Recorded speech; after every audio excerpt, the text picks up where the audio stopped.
Hey, good morning, everybody, and good afternoon. In Egypt, I believe, I am Osama Tawfiq, the current president of SEPNA, the Society of Egyptian Pathologists in North America, and a professor and chair of pathology at the St. Luke's Health System in Kansas City in the US. Before the introduction of our distinguished guest speaker, Dr. Khalifa, I would like to take a couple of minutes to remind you about a few housekeeping terms before we start. First off, I would like to tell you that we are approved for CME credit for this lecture and the other lectures. And as soon as we finish, you will receive an email with instructions about how to submit your credit online. And information will also be available on WhatsApp.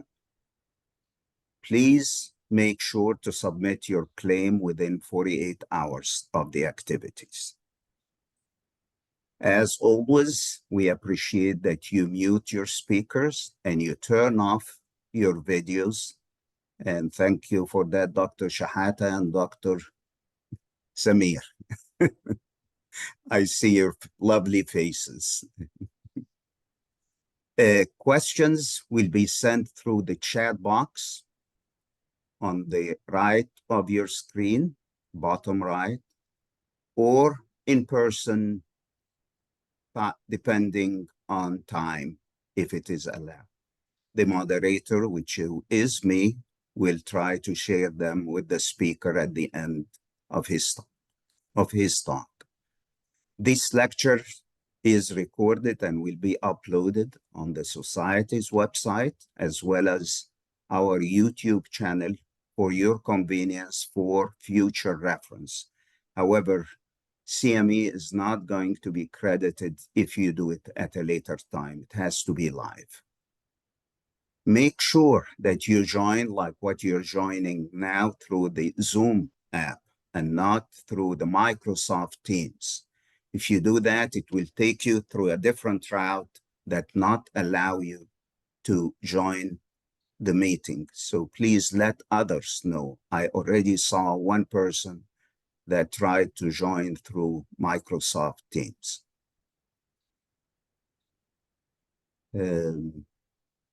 We appreciate your feedback to improve our experience, your comments and interests in certain topics and other subjects is greatly appreciated.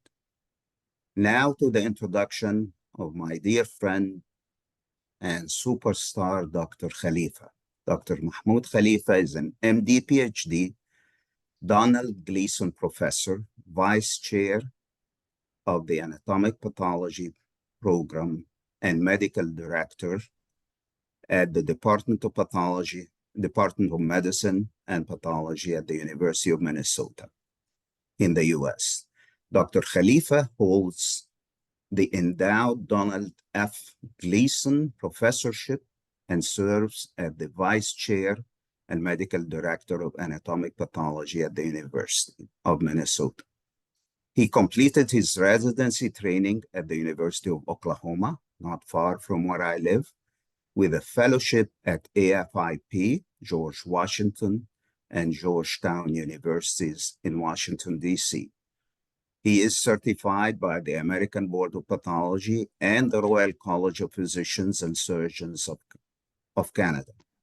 His professional career focuses on GYN pathology and patient safety.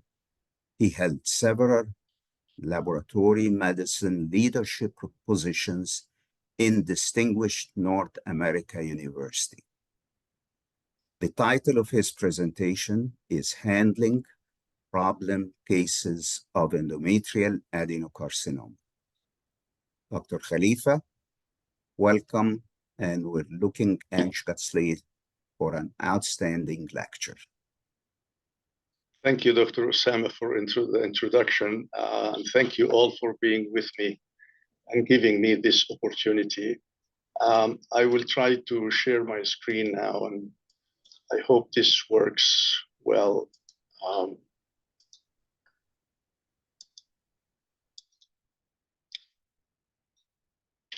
Do you see my screen now?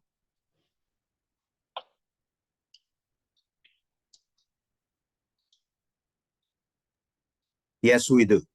Okay, thank you. This is the CE page, and we will jump in handling problematic cases of endometrial adenocarcinoma. I have no financial disclosures, and what we will try to do today is to define diagnostic clues for usual and unusual forms of endometrial cancer, stuff that you are all very familiar with. And we will list some common examples highlighting the clinical relevance of our diagnosis. You will notice now that all of our work became very clinically oriented, and we will show the molecular profiling and how to use that to our advantage and to navigate these difficulties. So the story started from the very beginning. About 45 years ago, there was this paper about separating endometrial cancer into two types, type 1 and type 2. We all know that, but I'm not sure how many of us know the origin of that paper. This paper was written by an endocrinologist. This was not even an oncologist or not a pathologist from the Soviet Union.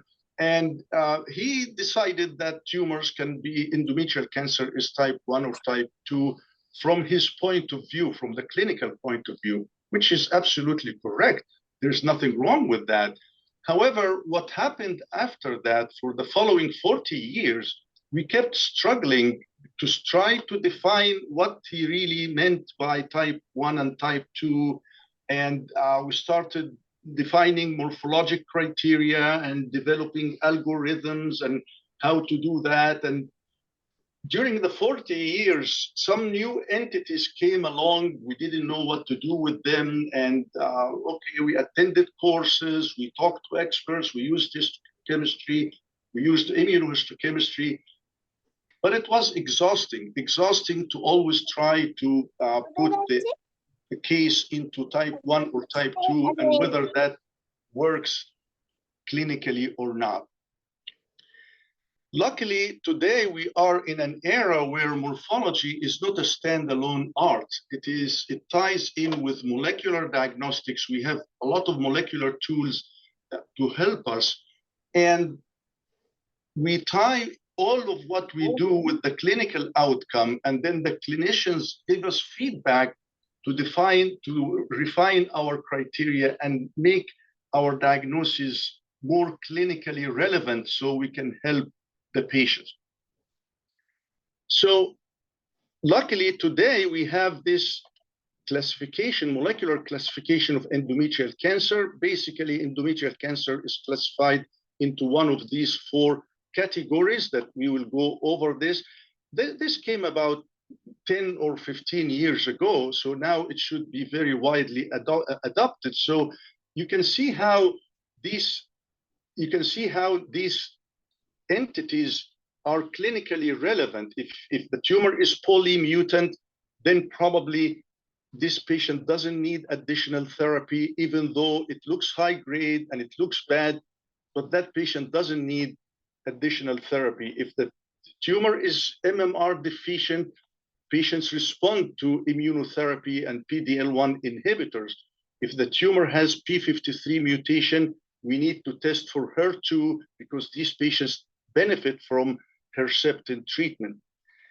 If the tumor doesn't have any of these features, then we call it NSMP or no further molecular classification.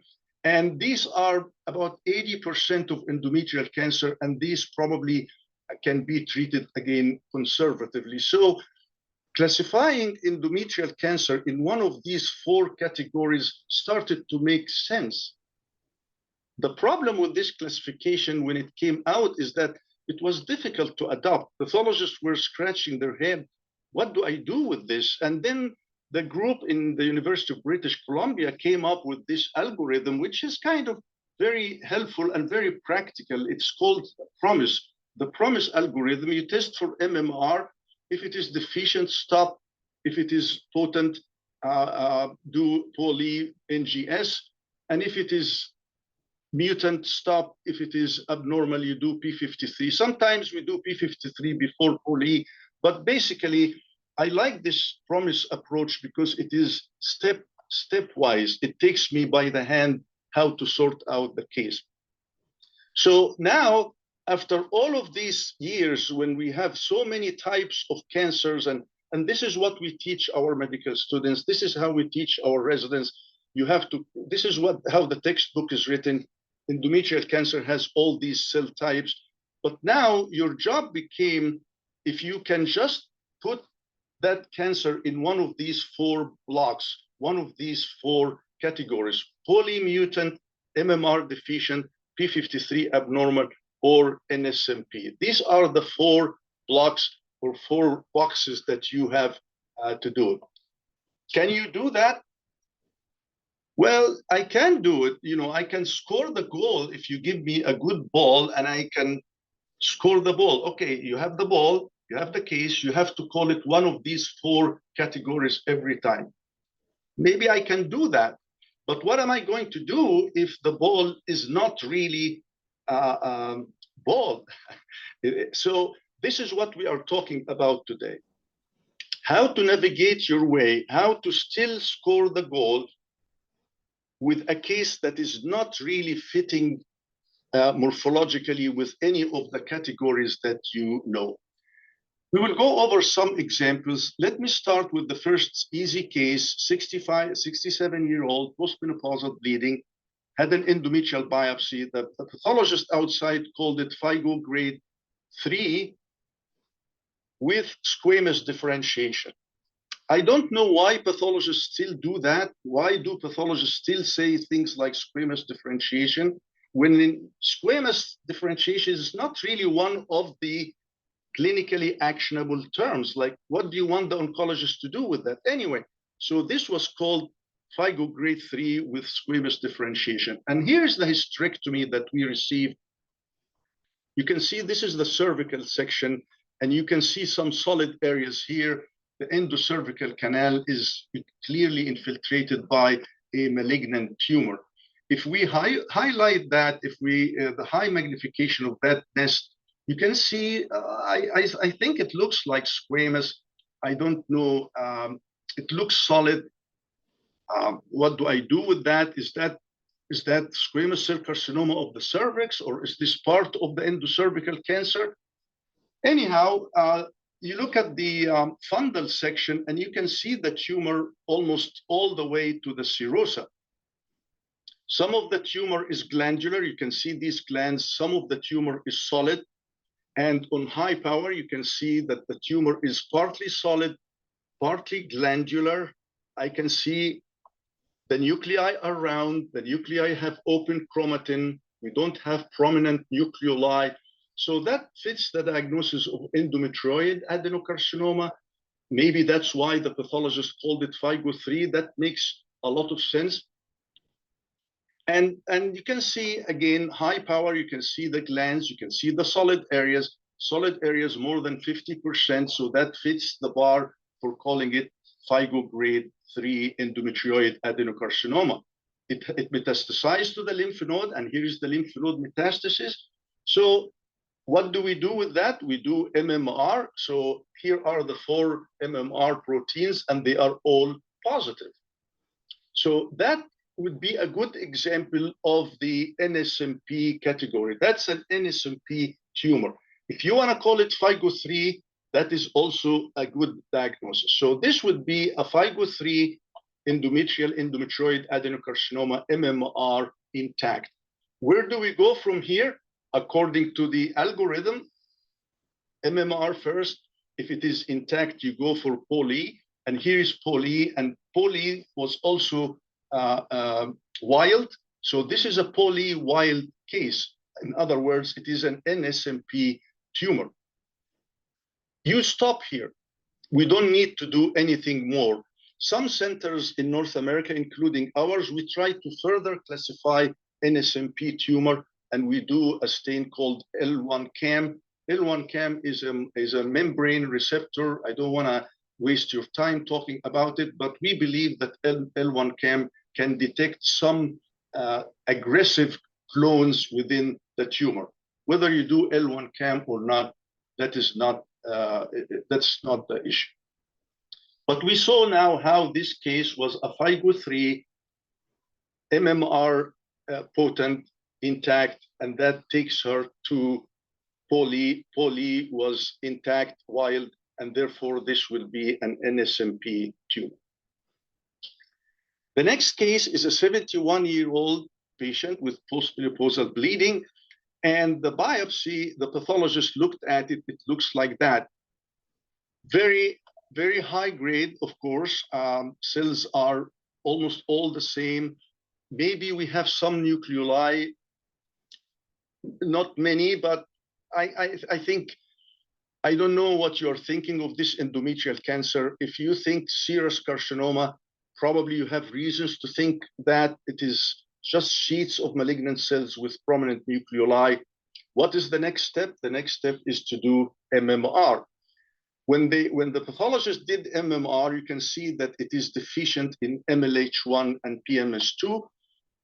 What is the next step after that? You do MLH1 methylation, and it was positive. That means that it is a somatic, not a germline mutation. So this is not a Lynch syndrome case. However, clinically speaking, we know that patients that are MMR deficient have worse prognosis. So these patients will need chemotherapy. But the pathologist was worried about those prominent nucleoli. So they did P53, and P53 came back wild. So this is not a serous carcinoma. You can look at this. You try to call it serous carcinoma. It is not a serous carcinoma because P53 is wild. So they called it high-grade endometrial cancer, MMR deficient, and P53 wild. That is a solid diagnosis. That is a diagnosis that the oncologist knows what to do with it. The patient came to us and she had the hysterectomy, and here is the hysterectomy. Again, you can see malignant cells filling the entire myometrium all the way to the serosa, high power. We see what we saw on the biopsy, sheets of malignant cells. I can't see glands at all. It is different from the previous case because there are no glands, just sheets of malignant cells. I can't call it serous because it is P53 wild. Again, you can see here how it is going all the way to the serosa. It has a lot of necrosis.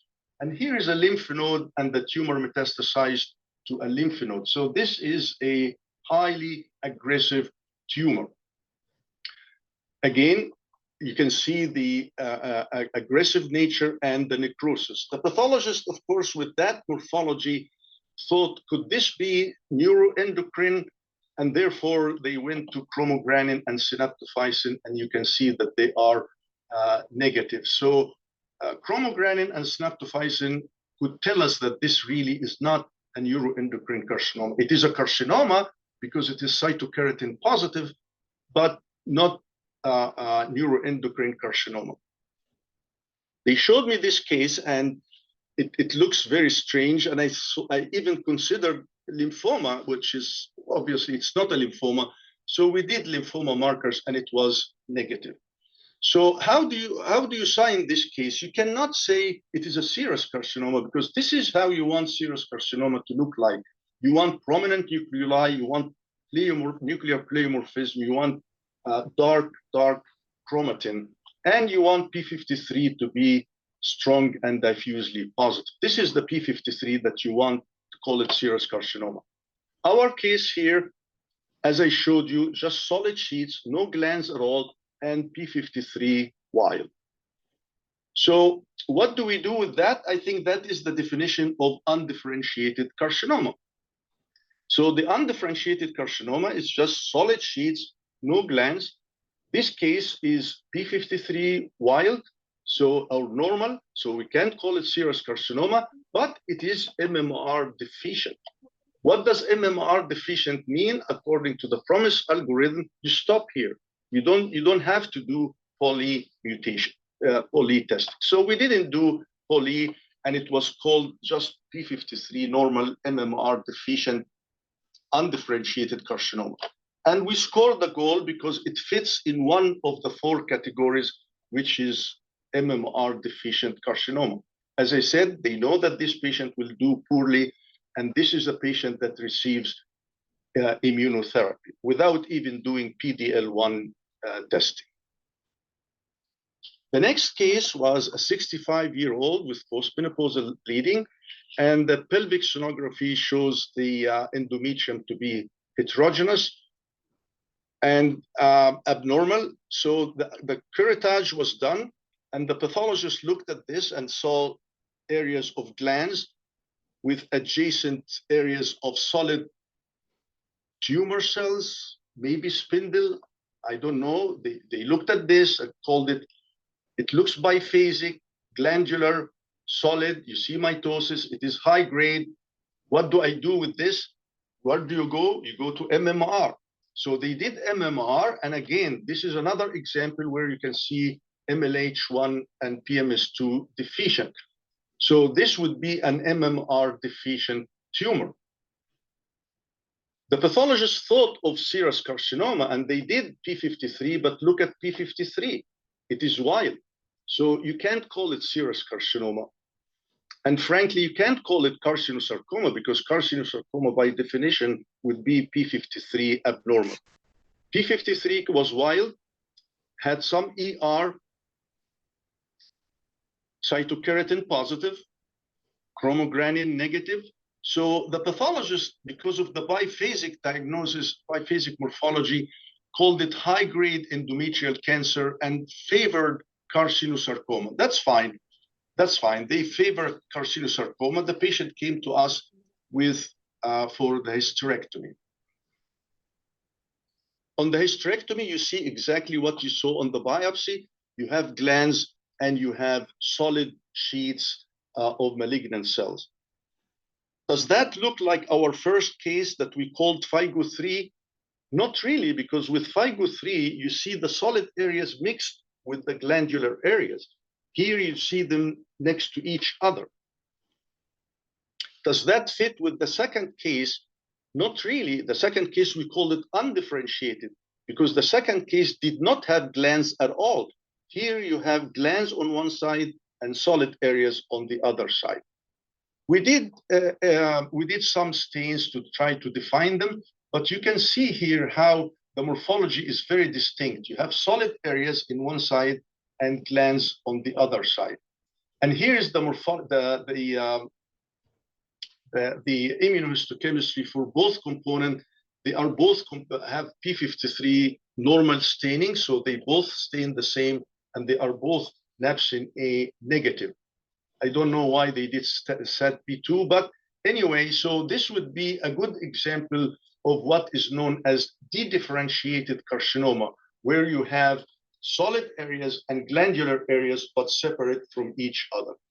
Where do we go from here? Well, you did MMR, and it was abnormal.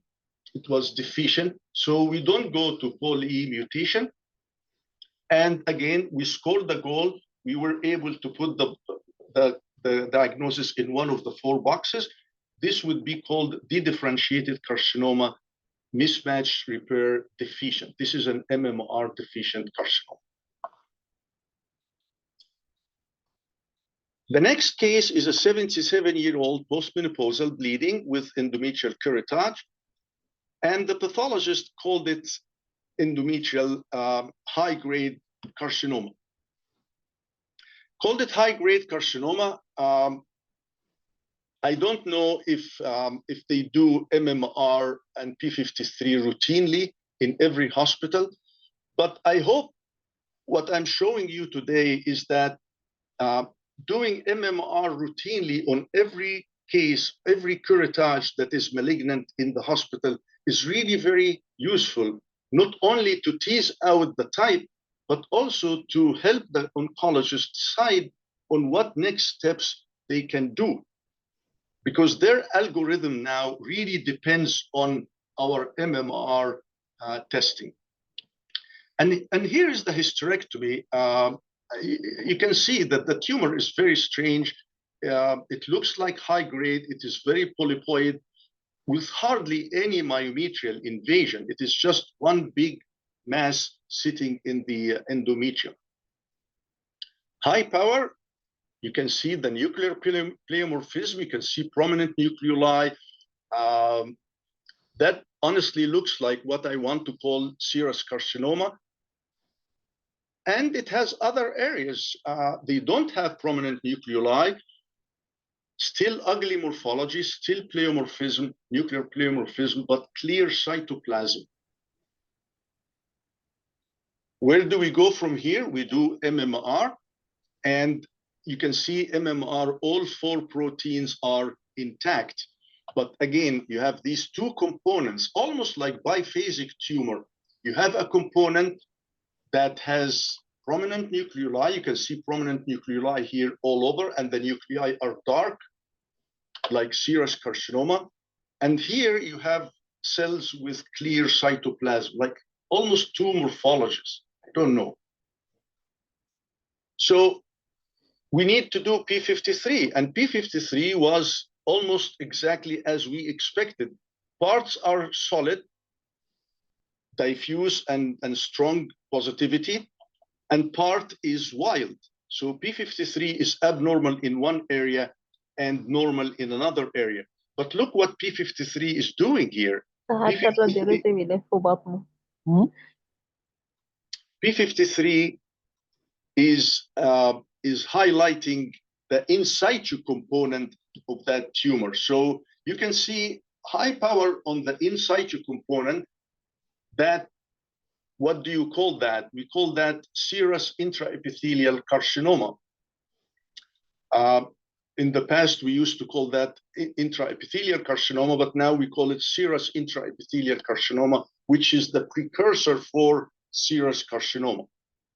You go high power here, that's the solid, strong and diffuse P53 staining you want to call serous carcinoma. So this will be a P53 abnormal carcinoma.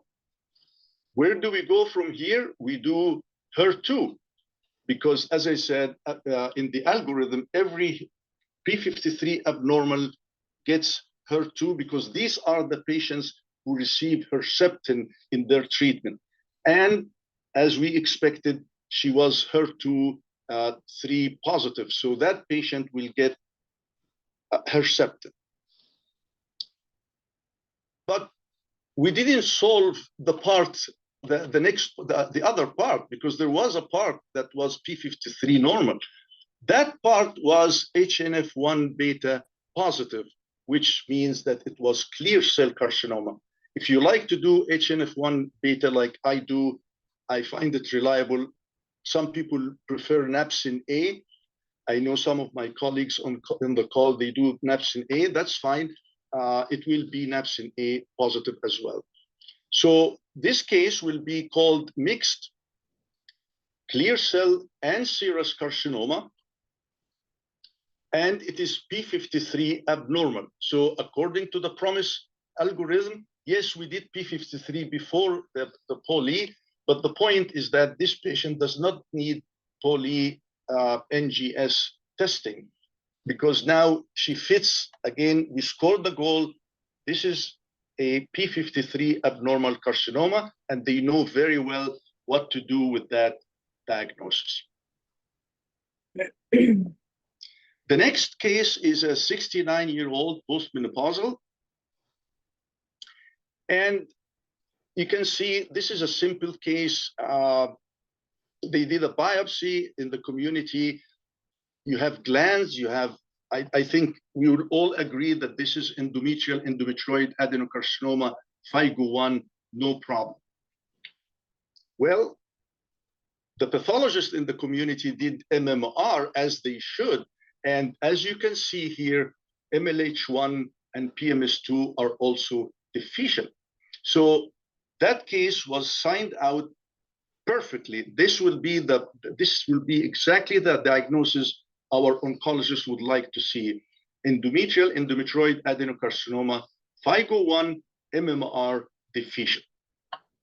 MMR deficient, it is poor prognosis. This patient needs a hysterectomy and will need immune therapy with or without PD-L1 testing. When we received the case, it looked like this. You can see glands. I guess from this power, you can all agree that there's nothing wrong with this case. It is going to be a FIGO1 case, very easy diagnosis. But why is it invading the myometrium this deep? Well, it is invading the endometrium this deep because it was MMR deficient. We already know now that MMR deficient tumors are more aggressive, even when they look well differentiated. So here's a case of FIGO1, like you would expect this patient to have no problem at all, but she has deep myometrial invasion because the tumor is MMR deficient. Here is the tumor. You show that to any medical student, that is a very low-grade endometrial cancer. But not really. It's not low-grade, even though it looks low-grade. And that is what I meant when I said we live in a very privileged era now where we have molecular and outcome modify our diagnosis. I guarantee you, this case 20 years ago or 15 years ago, no one will think twice about chemotherapy. She doesn't need chemotherapy. She has a very low-grade tumor. And these are the patients who recur and metastasize and die. So I want to focus on this area here, high power. You can see how at the edge of the tumor, there are many lymphatic vascular invasion foci, 1, 2, 3, 4, 5, 6, 7, 8, 9, 10, 11, 12. Why do we count them? We count them because the FIGO staging 2023 puts those in a separate category. If the endometrial cancer has more than 5 foci of lymphatic invasion, that upstages the tumor. You see how now, even something that simple that we didn't do in the past, counting areas of lymphatic invasion, that upstages the tumor, and that gives a higher stage for that patient. Okay, that was all nice and simple, but when you look at the ovary of this case, the ovary looked like this on low power. I can see that there are areas here that look serous, but I don't know about these areas. Let us get high power here. If you high power here, look at this. These are glands, back-to-back glands. Remember, I'm still in the same patient who had FIGO1 endometrial cancer. What is happening here in the ovary? If you get high power from here, that looks like low-grade serous carcinoma. So if I ask you now, all the pathologists on the call, how many of you, we don't have poll, I know, I will not be able to hear your answers, but ask yourself that question. If you are looking at this ovary from that endometrium,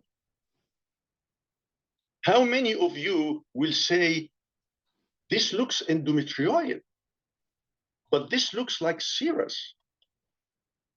If this looks like endometrioid to you, then are you going to call it metastasis from the FIGO1? That is a problem.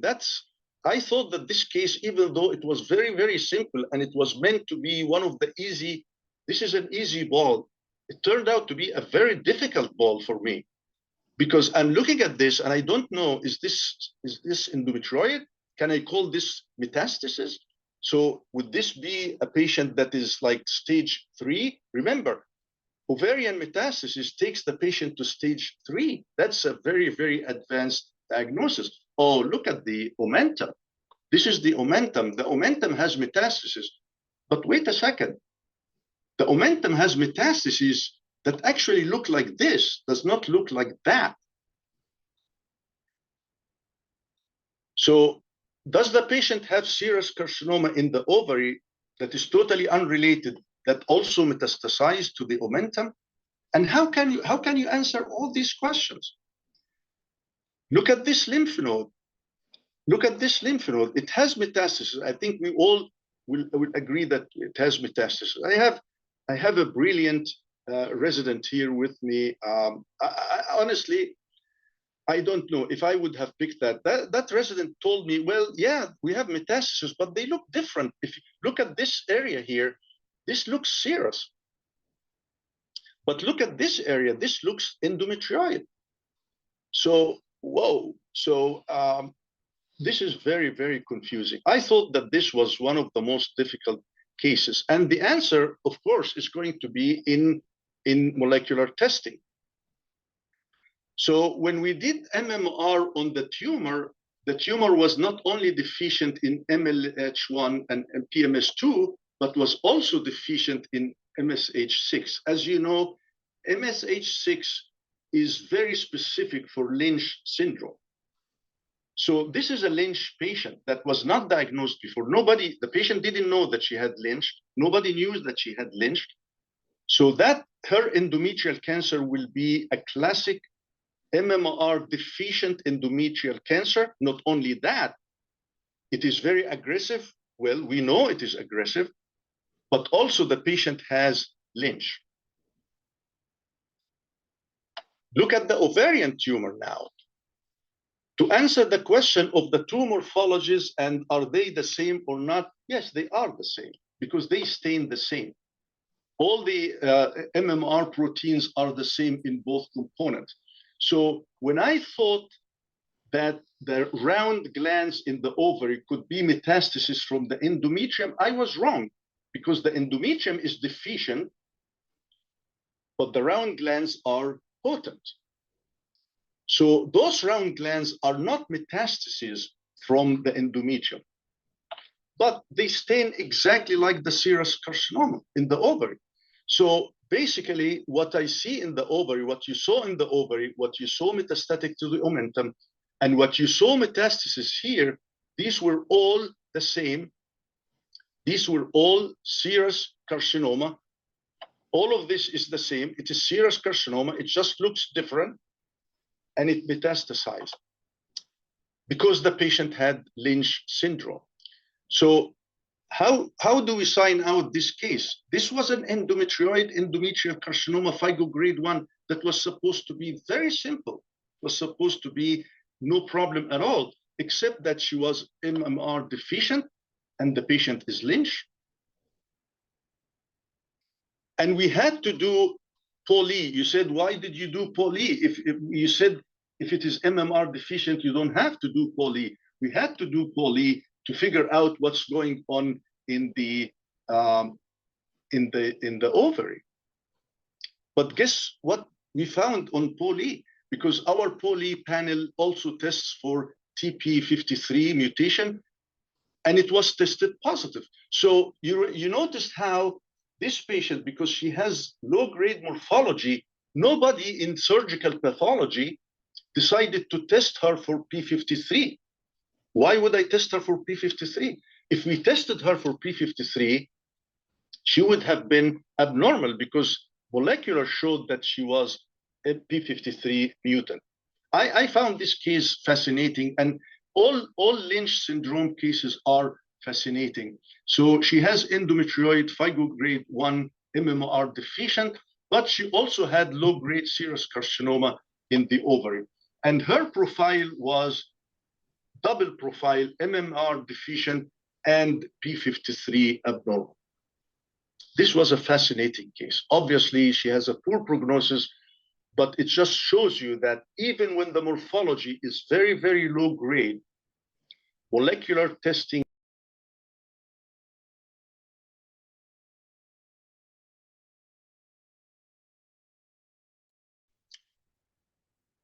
molecular testing adds so much information to the case.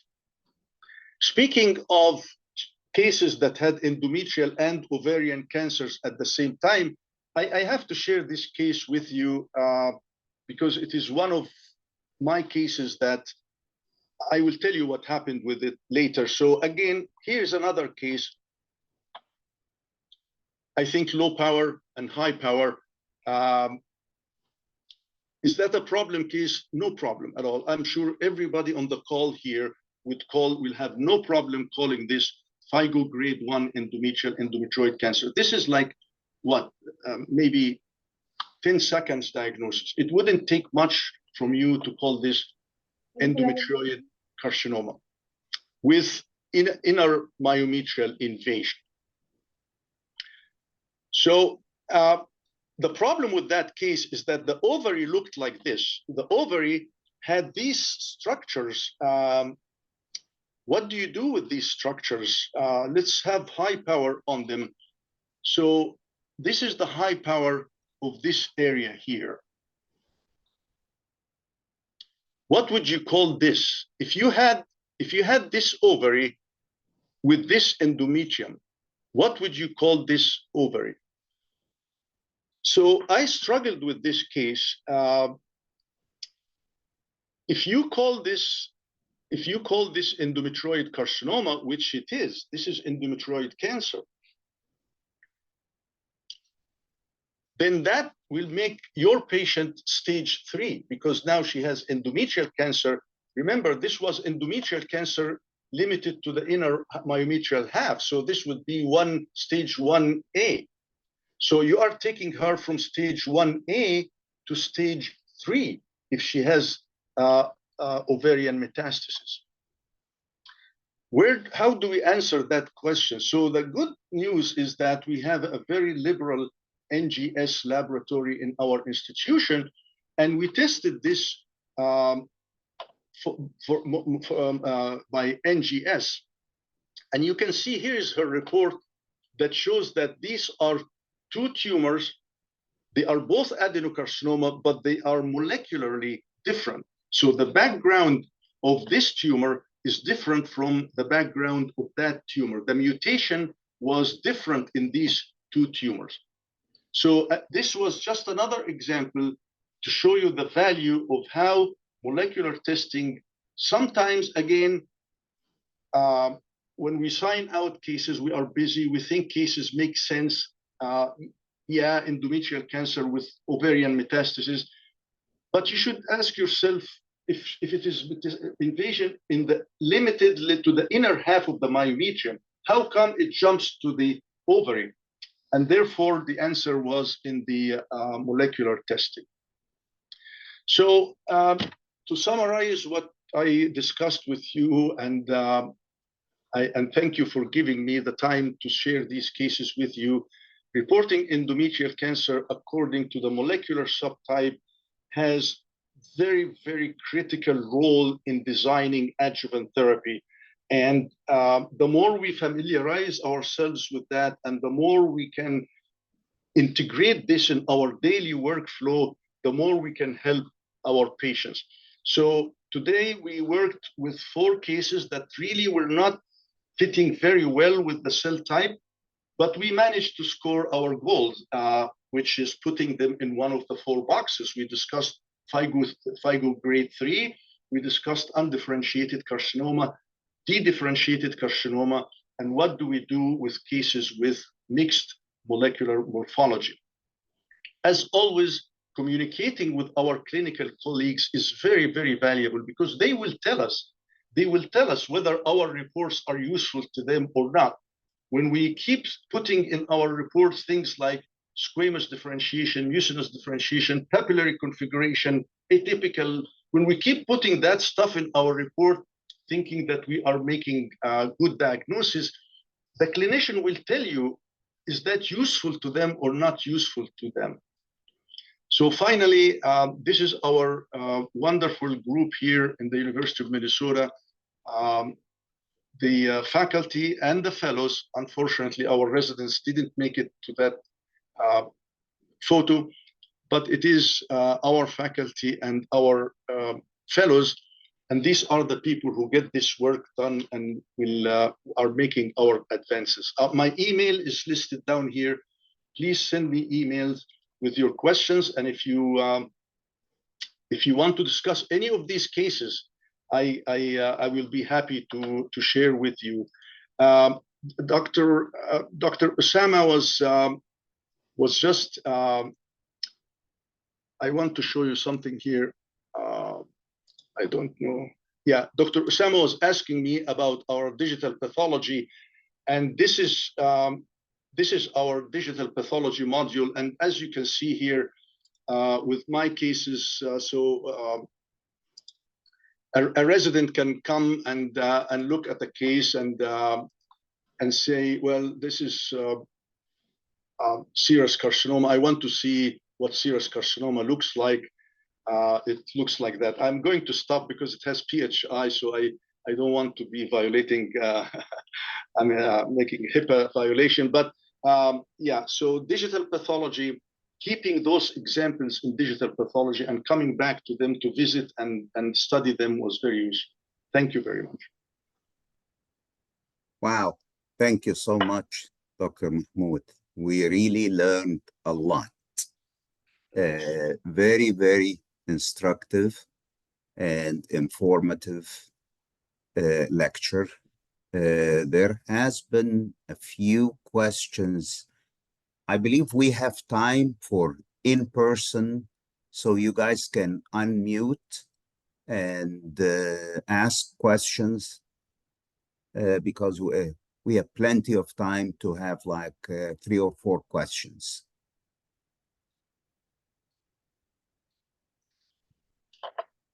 Dr. Muhammad, I'm good. Thank you so much for the really fantastic lecture. Really appreciate it. I have a question about that case with the double mutation with the P53 and the MMR deficient. I was wondering how that meshes with the algorithm, because now, you know, should we trust the order of making these tests?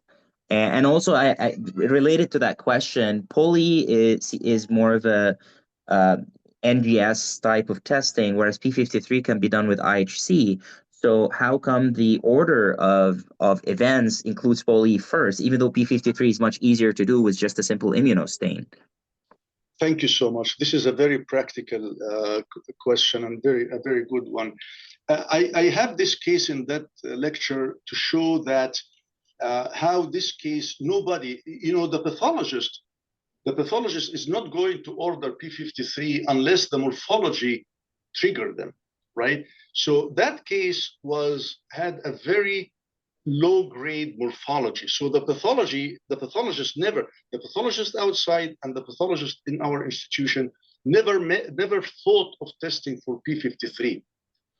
So in our institution, you looked at the PROMIS algorithm. We moved P53 before poly testing. So we do MMR, P53, and poly. But P53 is not done on every case. We don't do it on every case. We do it only if we feel we need to do it. So I know that some richer universities now throw everything at every case. Every patient should get MMR, NGS, P53, everything. You should do everything. We don't do it like that here. I know even some of my colleagues on the call, they don't do MMR routinely. Even MMR, all of these things have their financial cost. So, but you are absolutely right. None of what I said today is carved in stones. You move pieces as it fits with your practice, with the budget, with your philosophy.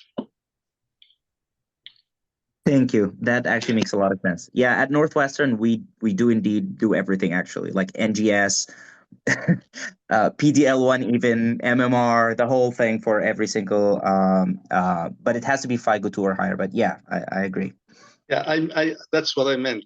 Richer universities, like Northwestern is marble. You walk in marble. Dr. Kahila. Wonderful talk, Dr. Khalifa. I have 2 questions. The first one regarding the L1 CAM. Does your oncologist or surgeon treat the patient different if it's positive for L1 CAM, or it's just a prognostic tool? My second question regarding the lymphovascular invasion count. Sometimes the blood vessel will go inside and outside the field due to tangential cutting. So we may overestimate the count if it's the same vessel, same carcinoma in the same vessel, but it's in and out. How do you account for that in counting your LVI? Thank you. Yes. So the L1 CAM, when we implemented it here in 2022, it was implemented for prognostic information only. So they don't change what they do to the patient.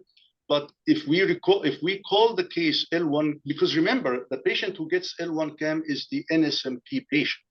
So that is supposed to be doing very well, and she's not going to get chemo. And but if they have an NSMP case and we call her L1 CAM, and we have like a handful of those in our file, they follow her up closely because they know that this might have clones of aggressive tumor.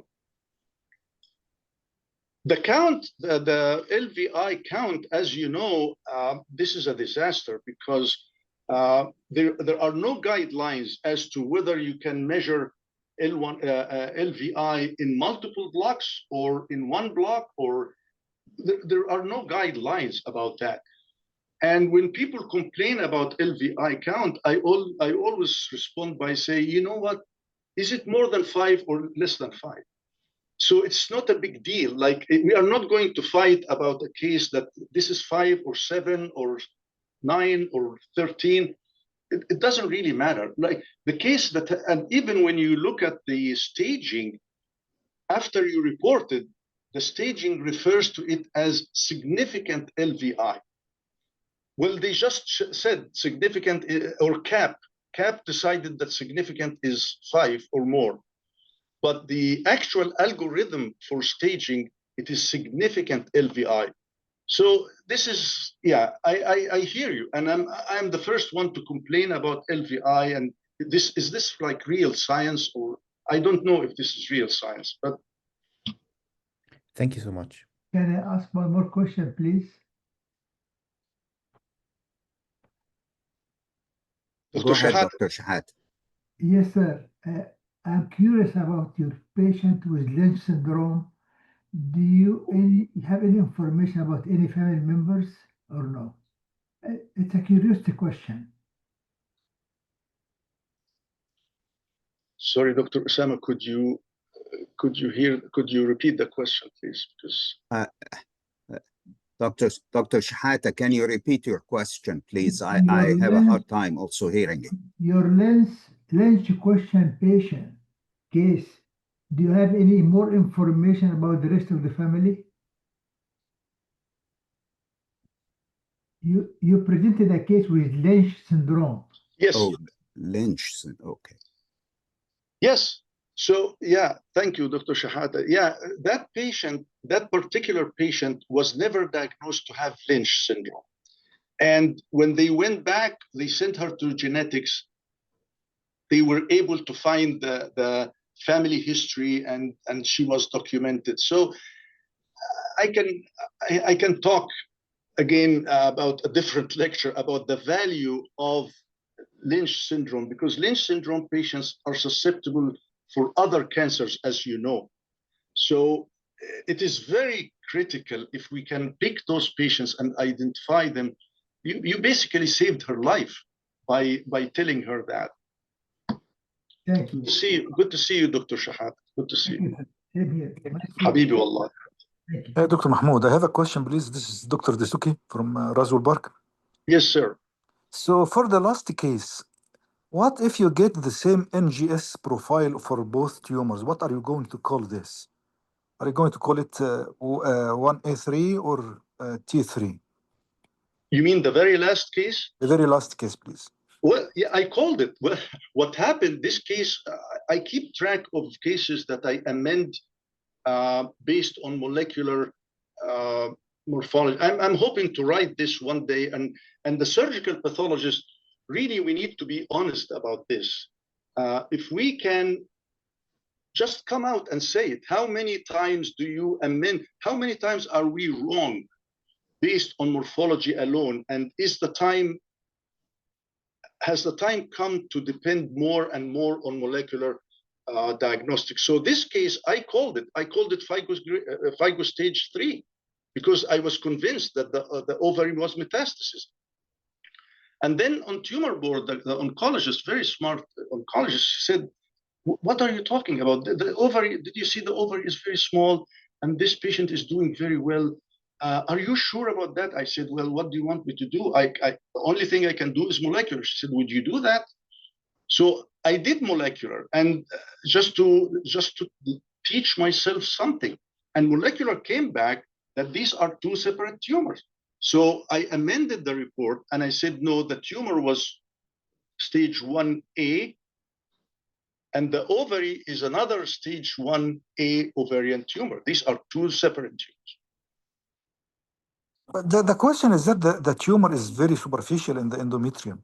Yes. And there is no LVSI, and Yes. there is no hyperplasia in the background. Then you have another tumor in the ovary, which is very small. For me, I'm sorry if I have this in the first place, I'm going to call this double primaries, and I use the Scully criteria for this.